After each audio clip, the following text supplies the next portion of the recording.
14도까지 떨어지는 등 도내 전역이 영하권을 기록했습니다. 이번 추위는 주말까지 이어지다가 다음 주 초부터 기온이 점차 회복되겠습니다. 진천의 한 염소 농장에서 화재로 인해 29억 원의 피해가 발생했습니다. 겨울철 사용되는 난방기기에서 불이 시작된 것으로 보입니다. 단월 정수장 사업과 관련한 감사가 예상보다 길어지고 있습니다. 이런 가운데 경찰도 내사에 착수했습니다. 구룡공원 2구역에 토지 보상을 논의하기 위한 자리가 마련됐습니다. 청주시가 내년 6월까지 매입하지 않으면 난개발이 불가피한 상황입니다. 여러분 안녕하십니까. CJB 8시 뉴스 시작합니다. 오늘 아침 기온이 영하 14도까지 떨어지며 이번 겨울 들어 가장 추운 날씨를 보였습니다. 내일은 1년 중 눈이 가장 많이 내린다는 대설인데 도내 중북부 지역에는 오후부터 눈이나 비가 내리겠습니다. 박원 기자가 취재했습니다. 초겨울부터 동장군이 기승을 부리면서 논바닥에 얼음이 꽁꽁 얼었습니다. 시장에 장을 보러 온 시민들은 두꺼운 겨울 패딩과 장갑, 모자로 머리 전체를 감쌌습니다. 제일 추워서 그러면 집에서는 아주 걱정스러웠었어요. 근데도 볼일 보러 나왔습니다. 몸속까지 파고드는 한기를 녹이는 데는 김이 모락모락 피어나는 뜨끈한 어묵 국물이 최고입니다. 오늘 날씨가 춥다 그래서 한 3-4겹 껴입었는데도 얼굴이 마비가 될 것 같이 추운 것 같아요. 상인들도 틈틈이 난로 앞에서 손을 녹이고 발을 동동 굴러보지만 한파엔 속수무책입니다. 많이 추워요. 지금 코도 시리고 난로 피워서도 춥네요. 오늘 제천의 아침 기온이 영하 14도까지 떨어지는 등 도내 전역이 영하권을 기록하며 올겨울 들어 가장 추웠습니다. 내일은 낮 한때 충북 중북부 지역에 약하게 비 또는 눈이 내리는 곳이 있겠으니 교통 안전에 유의하시기 바랍니다. 이번 추위는 모레인 주말까지 이어지다가 다음 주 초부터 기온이 점차 회복되겠습니다. CJB 뉴스 박원입니다. 네, 이렇게 갑자기 추워진 날씨에 난방기기 많이 사용하실 텐데요.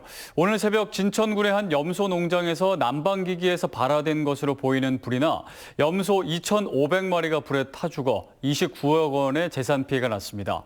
가정에서도 특별히 주의하셔야겠습니다. 진기훈 기자입니다.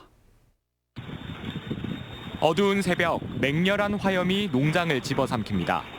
오늘 새벽 2시 20분쯤 진천군 초평면의 염소 농장에서 화재가 발생했습니다. 화재 현장입니다. 농장 안에는 아직도 이렇게 매캐한 연기가 가득 피어나고 있는데요. 이렇게 농장 시설 전체가 완전히 타버린 참담한 모습이 그대로 드러납니다. 이 불로 농장 안에 있던 염소 2,500마리가 폐사했고 1,100여 개의 태양광 패널 등 2층짜리 농장 시설이 모두 소실돼 소방서 추산 29억여 원의 피해가 발생했습니다. 가지사에서 사고를 이렇게 펑펑펑 터져나오니까 뻔하니까 뉴스가 나와가지고. 소방당국은 우선 난방기기에서 불이 시작된 걸로 보고 정확한 화재 원인을 조사하고 있습니다. 난방 때문에 보온자 같은 걸 깔아놓는다고 바닥에다가 이게 하나 붙으면 기름덩이가 붙는 거랑 같은 효과가 나타나죠.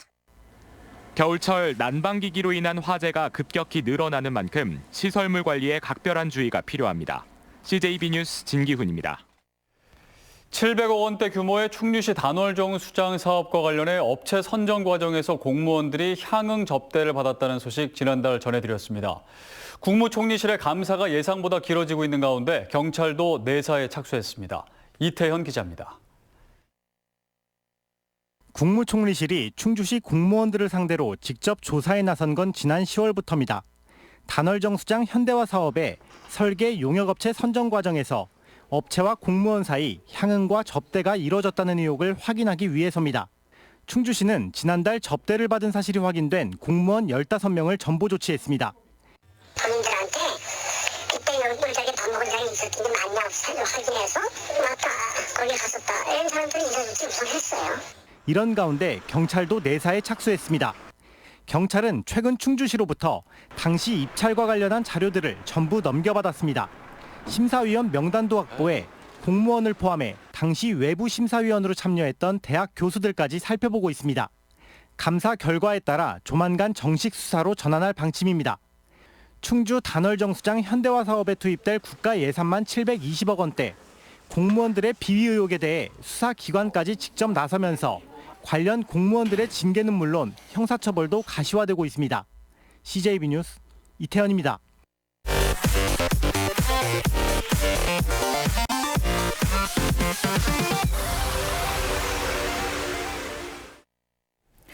다음 소식입니다. 도시공원 일몰 대상인 청주 구룡공원은 1구역과 2구역으로 나눠져 있습니다. 민간공원 개발이 결정된 1구역과 달리 2구역은 청주시가 토지를 매입하지 않으면 사실상 난개발이 불가피한데요. 이를 막기 위해 청주시와 토지주들이 공식적인 첫 자리를 마련했는데 상황이 녹록지 않습니다. 정진규 기자입니다. 청주시와 구룡공원 지주협의회가 한자리에 모였습니다. 구룡공원 2구역의 토지 보상 등을 논의하기 위한 겁니다. 구룡 2구역은 65만 제곱미터로 민간공원 개발이 결정된 1구역보다 2배가량 넓은데 청주시가 내년 6월까지 매입하지 않으면 도시공원에서 해제돼 난개발이 불가피합니다. 2구역의 토지 감정가는 1,300억 원가량. 하지만 청주시의 매입 예산은 500억 원이 전부입니다. 토지주들은 시가 매입하지 못한 토지는 자연 녹지로 해제할 것을 주장하고 있습니다. 그동안 35년 동안 진짜 엄청난 고통 속에서 살아왔는데 이제 와서 지주 협약을 해가지고 뭐 3년, 6년, 9년을 연장을 한다는 거는 저희 입장에서는 절대 수긍을 할 수도 없습니다. 하지만 청주시는 자연 녹지로 해제하면 난개발이 우려된다며 지주 협약 방식, 즉 선임차 후 매입 방식을 제시하고 있습니다. 이 경우 도시공원 해제가 3년간 유예되기 때문입니다. 이 기간 동안 매입하지 못한 토지 예산을 확보할 수 있다는 판단입니다. 문제는 토지주들의 냉담한 반응입니다. 청주시는 최근 구룡 2구역 토지주 250여 명에게 지주 협약에 대한 의향을 물었는데 이 가운데 95%가량이 응하지 않겠다는 의견을 낸 것으로 알려졌습니다. 대화를 할 겁니다. 아무튼 그래서 오늘도 뭐 안을 주신 거를 그걸 가지고 저희들이 반영할 수 있으면 반영도 한번 해보려고 노력을 해봐야 될 거고. 이미 수십 년간 재산권 침해를 받아왔다는 토지주들과 도시공원으로 반드시 지켜야 한다는 청주시. 구룡공원을 둘러싼 2라운드가 시작됐습니다. CJB 뉴스 정진규입니다. 밤샘 줄서기 등의 폐단을 없애기 위해 온라인 입학관리 시스템인 처음학교로가 올해 처음 도내 모든 사립 유치원에 도입됐는데요. 하지만 도교육청의 압박에 못 이겨 어쩔 수 없이 동참한 일부 사립 유치원은 원화 모집에 비상이 걸렸습니다. 조용광 기자입니다. 규모가 꽤 큰 청주의 한 사립 유치원입니다. 추가 모집 기간이 남아있지만 지난해와 같은 190명의 원화를 채울 수 있을지 전전긍긍하고 있습니다. 도심 아파트 단지 내 작은 사립 유치원의 사정은 더합니다. 의사들을 권고 사직을 하고 있는 상황이 발생할 수가 있을 것 같고요. 차량 운전기사님들, 그 외에 유치원에 동사하고 계신 직원분들까지도 사립 유치원들은 원화 모집의 어려움을 온라인 입학 추첨 시스템인 처음학교로에서 찾고 있습니다. 원화 한 명당 많게는 30만 원의 돈을 내야 하는 사립과 공짜인 국공립을 동시에 경쟁시키면서 자율과 창의성 교육이라는 사립의 장점이 묻혔다는 겁니다. 다양성과 창의성을 가지고 아이들을 교육하기 때문에 학부모 부담금이 있지만 선택을 하는데 처음학교를 하고 보니까 공립을 선택을 하더라고요. 하지만 도교육청의 상황 인식은 아우성치는 사립 유치원과 크게 다릅니다. 토양 파악을 이렇게 조금 해봤어요, 청주에. 그랬더니 거의 다 됐고 안 된 유치원이 이제 몇 군데 있는데 그런데도 인원이 10명 미만이에요. 불공정 경쟁이다. 사립 일부의 사정이다. 원화 미달 사태를 바라보는 시각차가 큰 가운데 사립 유치원들은 최근 교육감에게 충남과 같은 학부모 부담금의 지원을 요청했습니다. CJB 뉴스 조윤광입니다. 세월의 흔적을 간직한 청주시 대성동 일명 향교길이 옛것과 새것이 공존하는 문화거리로 떠오르고 있습니다. 예술인들을 위한 창작 아지트에 이어 최근에는 유명 제과점, 대형 복합 문화공간이 들어서 시민들의 발길을 끌고 있습니다. 구준회 기자입니다. 청주 구도시민 대성로 122번 길에 최근 들어선 2층 건물입니다. 1층은 음악 카페, 2층은 공연장과 전시장을 겸한 복합 문화 공간으로 꾸몄습니다. 바로 옆에는 지역의 유명 제과점이 2층짜리 분정 건물을 짓고 있습니다. 두 건물 모두 이전에 볼 수 없던 대형 시설입니다. 네, 저희가 문화공간이기 때문에 바쁜 도심보다는 편안하고 여유로운 저희 공간과 어울리는 곳을 찾다가 보니까 이곳에 오게 되었습니다. 변화의 단초를 제공한 건 옛 도지사 관사를 개조해 2012년 문을 연 충북 문화관이었습니다. 3년 전부터 매년 청주 문화재 야행이 열리면서 변신이 빨라졌습니다. 뜻있는 예술인들이 낡은 주택과 점포를 고쳐 속속 공방을 열면서 젊은이들의 발길이 늘었습니다. 지난해엔 한정식집을 개조한 복합 문화살롱과 독립영화관까지 개관했습니다. 영화에 관심 있어 하시는 20대 초반부터 40, 50대 직장인분들까지 다양한 연령대 분들이 찾아주고 계시고요. SNS 채널이나 입소문을 듣고 찾아오시는 분들이 많은 것 같습니다. 일명 향교길은 오래된 주택가지만 다른 곳에는 없는 매력이 있습니다.